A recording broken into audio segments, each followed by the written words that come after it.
वराननं वरानने कूजन्तं राम रामेति मधुर मधुर रक्षरम् आरोग्य कविदाशाखां वन्दे वाल्मीकि कोकिलं रामपिराणे अयोध्य महामूर्ति लक्ष्मण नन्नने पितृ भगवाने ஏகப்பத்தனி விரத மகாபிரபு சத்ய தர்மமூர்த்தி ராமர் பட்டாபிஷேக பகவானே தசரத ராஜா ராமச்சந்திர பகவானே கௌசல்ய ராஜா ராமச்சந்திர பகவானே கைகேயி ராஜா ராமச்சந்திர பகவானே சுமித்திரை ராஜா ராமச்சந்திர பகவானே சதுர்கண்ட ராஜா ராமச்சந்திர பகவானே கோதண்ட ராஜா ராமச்சந்திர பகவானே ரகுகுல ராஜா ராமச்சந்திர பகவானே ஆனந்த ராஜா ராமச்சந்திர பகவானே சிவராஜா ராமச்சந்திர பகவானே சுந்தர ராஜா ராமச்சந்திர பகவானே राजा रामचंद्र भगवाने कल्याण राजा रामचंद्र भगवाने सीता राजा रामचंद्र भगवाने राम भक्त हनुमाने नन्राग रामपिरान वाल्ज श्री रामपिराने तुने राजा रामचंद्र महामूर्ति की जय। हरि ओम जय श्री राम। राम आदि एम राम இந்த ராமான்னு எப்படி பேர் வந்தது உங்களுக்கு நல்லா தெரியும். ராமச்சந்திர மூர்த்தியின் அப்பா பேரு தசரத பிரபு. அவங்களோட குல குரு விஸ்வாமித்திரர். ராமச்சந்திர மூர்த்திக்கு கௌசல்யா வைத்து புத்திர பாக்கியம் ஹோமம் வளர்க்கும் போது அப்படி மாசமாய் பிறந்த பிள்ளை ராமச்சந்திர மூர்த்தி.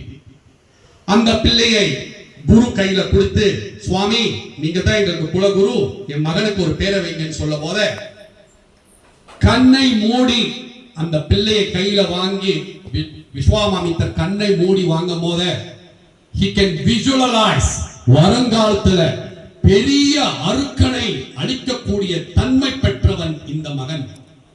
ஆகையால் இவனுக்கு ஒரு சிறப்பான ஒரு பேர் வைக்கணும் என்று சொல்லி ஓம் நமோ நாராயண ராவை எடுத்து ஓம் நமச்சிவாய மாவை எடுத்து ராமா என்று விஸ்வாமித்திரர் பேர் வைத்தார். இப்ப நான் உங்ககிட்ட பேசிக்கிட்டே இருக்கேன், நீங்க கூகுள் எடுத்து தட்டி பார்க்கலாம். ராமானா என்ன அர்த்தம் நீங்க தட்டி பார்க்கலாம். மகாவிஷ்ணுவை 3 வாட்டி நீங்க ராமரை பேரை சொன்னீங்களா, மகாவிஷ்ணு பேரை 1000 வாட்டி சொன்னதாக அவ்வளவு ஒரு சிறப்பான பெற்றவர் ராமச்சந்திர மூர்த்தி. மகாவிஷ்ணுவின் 7வது அவதாரமாக வருகிறார் தீர்த்த யுகத்தில். அதாவது முதல் யுகம் சத்தியயுகம், கீர்த்தா யுகம், மத்சயா, கோர்மா, வாரகா, நரசிம்மா, வாமன 5 அவதாரம் மகாவிஷ்ணுவோட வந்துருச்சு. சத்தியயுகம் தீர்த்த யுகத்தில். கீர்த்த யுகத்தில் பரசுராமராக ராமச்சந்திர மூர்த்தியாக 7வது அவதாரம் எடுத்து வந்தார் ராமச்சந்திர மூர்த்தி. துவாரப்ப யுகத்தில் 8வது அவதாரமாக பாலராமராக 9வது அவதாரமாக கிருஷ்ண பரமாத்மாக வந்தார். கலியுகத்தில் கல்கியாக வருவார் என்று உலகம் பூரா வரலாறு சொல்லிக் கொண்டிருக்கிறது. அப்படிப்பட்ட ராமச்சந்திர மூர்த்தி 7வது அவதாரமாக மகாவிஷ்ணு அவதாரத்தில் வந்தார். ராமன் நாமத்தை சொல்பவன் எவனோ பூமியில் அவனே பாக்கியவன். நான் சொல்லி நீங்க கேட்க முடியாது, யார் சொல்லி கேட்க முடியாது. ராமனோட அருள் இல்லாம நீங்க உட்கார்ந்து இருக்க முடியாது. ராமச்சந்திர மூர்த்தி நாமத்தை சொல்ல முடியாது. என்னங்க எல்லா இடத்துக்கு போனாலும் இதே தான் சொல்லிக்கிட்டு இருக்கிறாங்க, நீங்களும் அதே தான் சொல்றீங்க.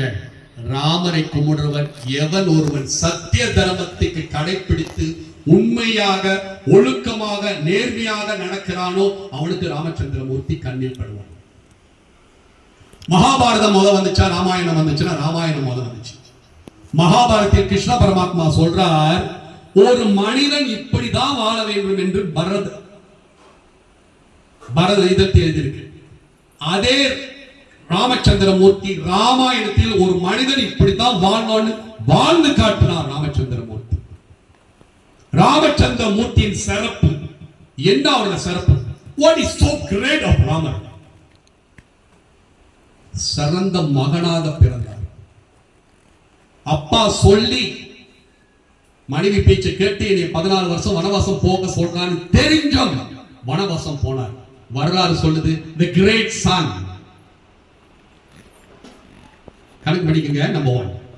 நம்பர் 2, ராமச்சந்திர மூர்த்தி தசரதன் அப்பாக்கு, தசரதனுக்கே 3 மனைவி, யசோதா, சுமித்திரை, கைகேயி. ராமச்சந்திர மூர்த்தி ஒருவனுக்கு ஒருத்தி என்று வாழ்ந்தார். சீதா மாதாவை தவிர வித்த எல்லாமே தாய். வரலாறு இன்ன வரைக்கும் சொல்லுது, கணவன் வந்தானா ராமர் மாதிரி வரணும். ஆமா தானங்க? 2. 3வது, தனது தம்பி லட்சுமணனை தம்பியாக பார்க்கல, மகனாக பார்த்து வாழ்ந்தார்.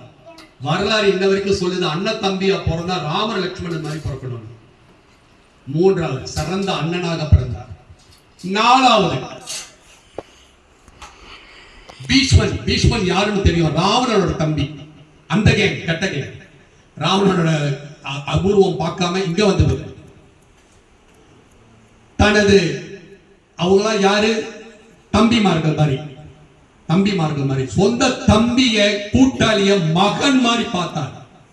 4. 5வது, ராமச்சந்திரமூர்த்தி அயோத்தியில் ராமராக வாழும் போது பக்தர்களுக்கு மக்களுக்கு புடவை சாரி வாரி வாரி கொடுத்த வள்ளல். 5வது சிறப்பு. 6வது சிறப்பு கேட்டீங்களா? ரொம்ப ஆச்சரியம். அதுதான் என்னைய மெல் செலுக்க வச்சது. ராவணன் வந்து ராமச்சந்திரமூர்த்தி மனைவியை கட்டிட்டு போயிடுவார், போர்ல இறந்துருவார். இப்ப ராவணனை கொல்லி வைக்கணும். யாரு இருக்கா கொல்லி வைக்கிறதுக்கு?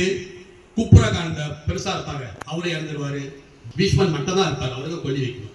இவனை நான் கொல்லி வைக்க மாட்டேன், அண்ணன் சொல்லிக்கிறதுக்கு எனக்கு அவரு வருவா இருக்கு, நான் கொல்லி வைக்க மாட்டேன். ராமர் சொல்வாரு, பீஷ்மா, ராவணன் உனக்கு மட்டும் சகோதரன் இல்லை, எனக்கும் சகோதரன். நீ கொல்லி வைக்கிறியா இல்ல நான் கொல்லி வைக்கிறான்னு கேட்பாரு. நீங்க பாருங்க, மனைவியை கடத்திட்டு போய் லங்கால வச்சிருந்தான். ராவணன் என்ன அநியாயம் பண்ணான். எதிரியும் மன்னிக்க கூடிய தன்மை பெற்றவருங்க ராமச்சந்திர மூர்த்தி. நம்மளாம் வந்து சொந்தக்காரவங்க மாமா மற்ற ஒரு சின்ன வார்த்தையை சொல்லிடக்கூடாது, 10 வருஷம் பேச